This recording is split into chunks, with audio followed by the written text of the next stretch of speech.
May nabasa kaming post na pahulaan kung sino ang susunod na mawawala na ang karakter sa FPJ Batang Quiapo, pagkatapos nina Ice Navarro at Elijah Canlas. Binasa namin ang komento ng netizens at marami ang nagsabing si Bubbles dahil may gagawing pelikula na si Ivana bukod pa sa may bago ng leading lady si Coco Martinez Tanggol, si Kim Domingo.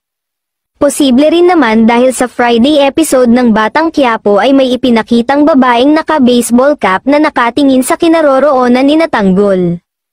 Na-curious kami kung sinong karakter ang mawawala na at nalaman naming si Ivana pala, ang galing ng netizens na marites din. Personal assistant ng isa sa cast ng Batang Quiapo ang nakausap at nabanggit niyang, si Bubbles po, tatanggalin na raw. Nag-last taping na, personal assistant. Opo, nakapag-last taping na si Bubbles. Ang chika pa ay, lagi po kasing hindi pwede si Bubbles pag may taping, may lakad tapos pag pinakikiusapan siyang mag-extend ng oras, ayaw niya, umaalis na agad saka po hindi masyado nakikipag-usap.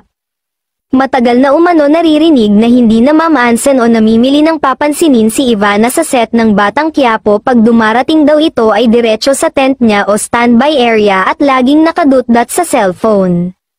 Pagtatawagin na para mag-take ay nakasimangot at sakalang kunwari mamansin kapag magka-eksena na sila ng kung sino man, si Coco lang naman pinapansin noon, ang mahal-mahal ng ngiti. Maaalalang na blind item na ito noon at ayon kay Coco para din mabigyan ng chance umano ang ibang artista. Pero ngayon, hindi na blind item ang aktres na diva ang ugali sa set ng isang serye at hindi na mamansin dahil pinangalanan.